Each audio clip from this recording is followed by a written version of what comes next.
با سلام و وقت بخیر. امیدوارم حالتون خوب باشه. مبحث امروز موضوع بسیار بسیار مهمیه، حتما تا آخر گوش کنید که ضرر نمی کنید. امروز میخوایم در مورد نقش کمبود ویتامین دی در ایجاد عوارض حاملگی و آسیب‌هایی که ممکنه این کمبود ویتامین دی به جنین و فرزند شما وارد کنه صحبت کنیم.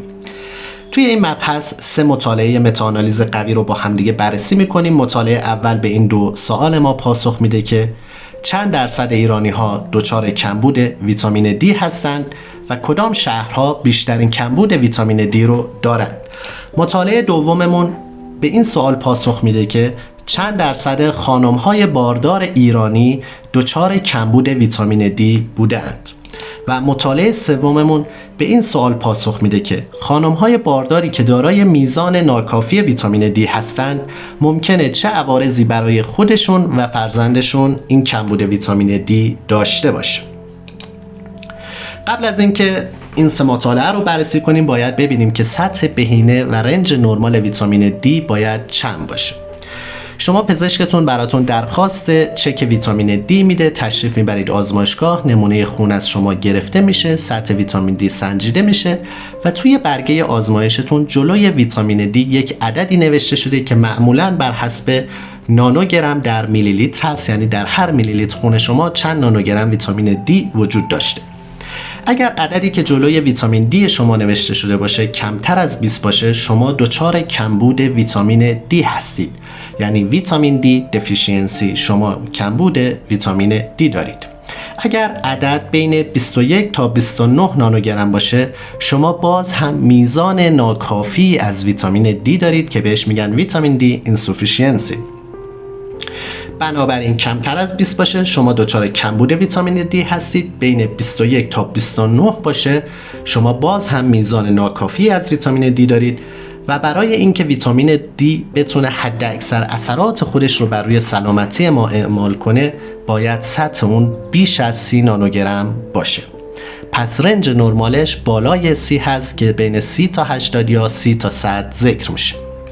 و مسمومیت با ویتامین دی هم معمولا زمانی رخ میده که سطح ویتامین دی شما برسه به اعداد بسیار بالای 150 تا 200 نانوگرم و معمولا تو حالت عادی این به همین راحتی پیش نمیاد. بنابراین نگران مسمومیتش نباشید اگر با دوز صحیح و مناسب مصرف کنید. خب بریم سراغ اون 3 مطالعه‌ای که قراره با هم بررسی کنیم. خب بریم سراغ مطالعات. مطالعه اول عنوانش هست شیوع کمبود ویتامین دی در ایران که یک مطالعه سیستماتیک و متاآنالیزیس هست. میخواد ببینه که چند درصد ما ایرانی ها دچار کمبود ویتامین دی هستیم که در سال 2022 مطالعه به چاپ رسیده. میگه ما تمام مطالعات قبلی و گزارش های قبلی در این زمینه رو بررسی کردیم و توی جمع‌بندیمون به این نتیجه رسیدیم که 39 درصد آقایون و 51 درصد خانم‌های بالغ ایرانی میزان ویتامین دیشون زیر 20 نانوگرم بوده، یعنی دچار کمبود ویتامین دی بودن. 39 درصد آقایون و 51 درصد خانم‌ها، یعنی نصف خانم‌ها ویتامین دیشون زیر 20 نانوگرم بوده. اگر حضور ذهن داشته باشید توی اسلایدهای قبل گفتیم که زیر 20 میشه کمبود ویتامین دی، بین 20 تا 30 یعنی اعداد 21 تا 29 هم میزان ناکافی از ویتامین دی رو به ما نشون میده و باید بالای 30 باشه. پس بین 20 تا 30 هم میشه میزان ناکافی از ویتامین دی شما دارید. حالا توی قسمت دوم مطالعه اومده بررسی کرده ببینه چند درصد جامعه ویتامین دیشون زیر 30 هست و چند درصد بالای 30 و اینجا به یک اعداد بسیار بسیار مهمی رسیده.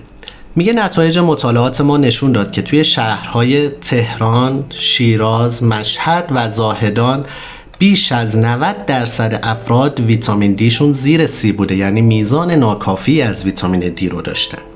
دقت کنید 90 درصد افراد، یعنی توی این شهرها تهران و شیراز و مشهد و زاهدان اگر شما 10 نفر از دور و بریاتون رو بردارید برید آزمایش خون بدید ویتامین دی تون رو اندازه گیری کنید، از این 10 نفر 9 نفرتون ویتامین دی تون زیر 30 هست و میزان ناکافی از ویتامین دی دارید یا کمبود ویتامین دی دارید و از این 10 نفر فقط 1 نفرشون ویتامین دیش بالای 30 هست. حالا توی این 4 تا شهر گفتیم که بیش از 90% ویتامین دی شون زیر 30 هست و ویتامین دی ناکافی دارن. حالا فکر نکنید توی شهرهای دیگه وضعیت گل و بلبل، نه، توی اونها هم 70-80% بوده.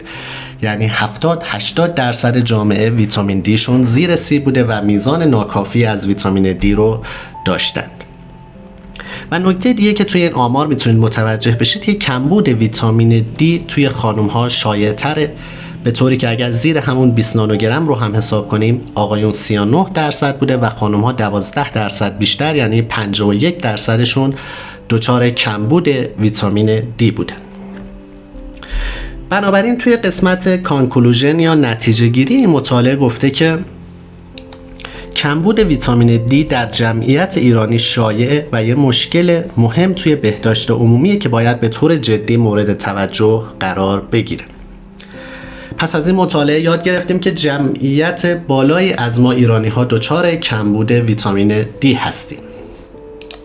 میایم مطالعه دوم رو بررسی میکنیم. حالا توی این مطالعه میخواد ببینه که چند درصد خانم های باردار ایرانی دچار کمبود ویتامین دی هستند. میزان ویتامین دی خودشون و نوزادانشون در چه حد بوده.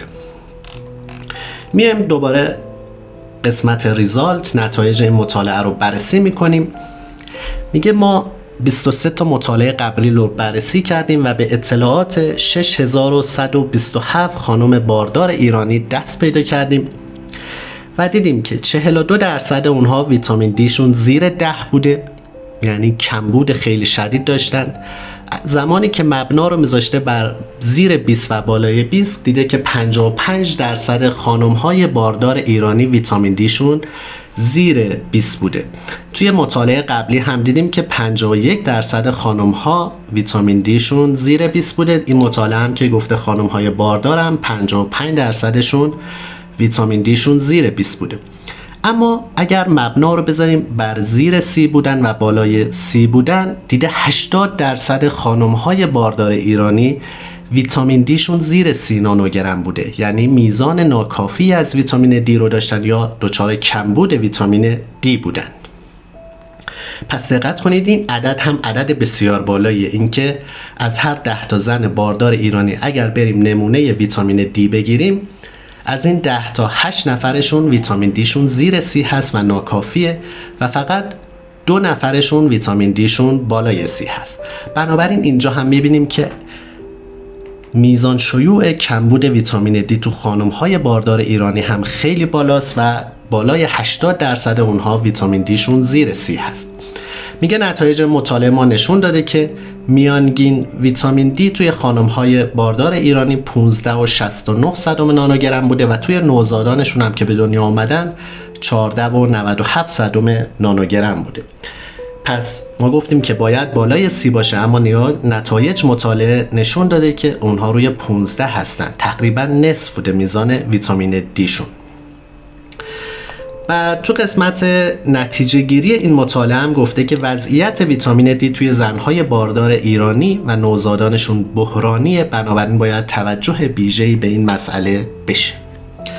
خب پس تا اینجای کار یاد گرفتیم که کمبود ویتامین دی در ایران خیلی شایع. اگر زیر 30 و بالای 30 رو حساب کنیم، بیش از 90% افراد در بسیاری از شهرها دچار کمبود ویتامین دی هستند و میزان ناکافی از ویتامین دی رو دارن. تو خانم‌های باردار هم 80% اونها دچار کمبود ویتامین دی بودن یا میزان ناکافی از ویتامین دی رو داشتن. حالا میریم مطالعه سوم رو بررسی میکنیم، ببینیم این کمبود ویتامین دی چه عوارضی رو بر روی مادر و فرزندش میذاره. این مطالعه هم در سال 2024 به چاپ رسیده و از نوع سیستماتیک ریویو و متاآنالیزیس هست. میایم اینجا هم قسمت ریزالت یا نتایج مطالعه رو بررسی میکنیم. میگه ما به اطلاعات 250569 نفر خانم دست پیدا کردیم و دیدیم خانم هایی که ویتامین دی ناکافی داشتن، یعنی کمبود ویتامین دی داشتن یا میزان ویتامین دی شون ناکافی بوده، ریسک یک سری عوارض توی بارداری برای اینها افزایش پیدا میکنه. این عوارض چیا هستن؟ اولیش پرترم برث است، یعنی زایمان زودرس، یعنی قبل از هفته 37 هفته اینها دچار زایمان میشن.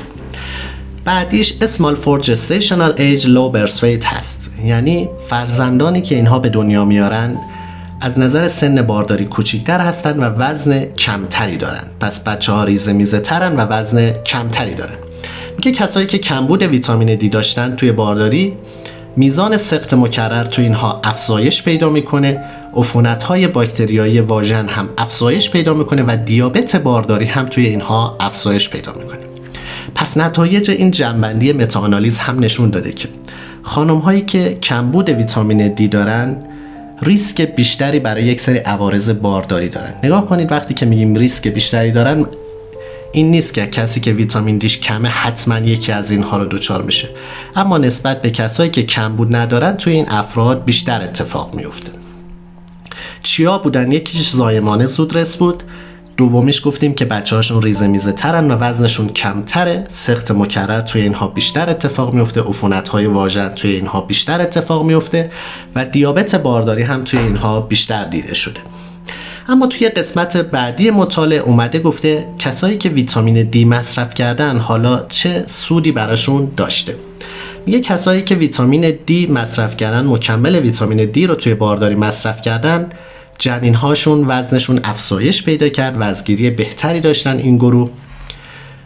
این مادرای باردار پرئکلمپسی یا مسمومیت حاملگی که با فشار خون بالا خودش رو نشون میده توی اینها کاهش پیدا کرد. یعنی اگر مکمل ویتامین دی رو مصرف کردن، میزان مسمومیت حاملگی هم توی اینها کمتر بوده، میزان سقط هم میگه توی اینها کمتر بوده، مرگ و میر جنین و نوزاد هم کمتر بوده، به علاوه میزان ADHD و اوتیسم هم توی فرزندان اینها کمتر بوده. پس اینجا هم مشاهده میکنیم که مصرف مکمل ویتامین دی در کسایی که کمبود ویتامین دی دارن یا میزان ناکافی از ویتامین دی دارن میتونه از بسیاری عوارض از جمله سقط یا سقط مکرر جلوگیری کنه.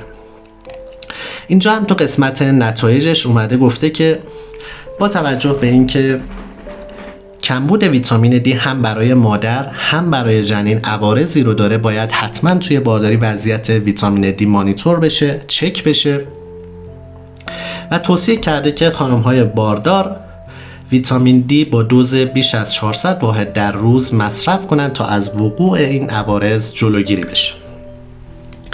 خب پس تا اینجای کار یاد گرفتیم که میزان شیوع کمبود ویتامین دی در ایران بسیار بالا هست. تو خانم‌های باردار ایرانی بالای 80% میزان ناکافی از ویتامین دی رو داشتن و در مطالعه سوم هم یاد گرفتیم که کمبود ویتامین دی توی بارداری میتونه باعث زایمان زودرس بشه، بچه‌هاشون ریزه میزه تر بشه، سقط مکرر تو اینها بیشتر بشه، عفونت‌های واژن بیشتر بشه و دیابت بارداری هم بیشتر بشه.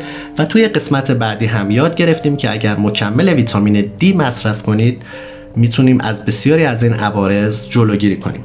پس حتما اگر قصد بارداری دارید، قصد IVF دارید، وضعیت ویتامین دی تون رو چک کنید و اون رو به بالای 30 برسونید تا در طی حاملگی دچار این عوارض نشید. امیدوارم که مطالب به دردتون خورده باشه. ایام بکام.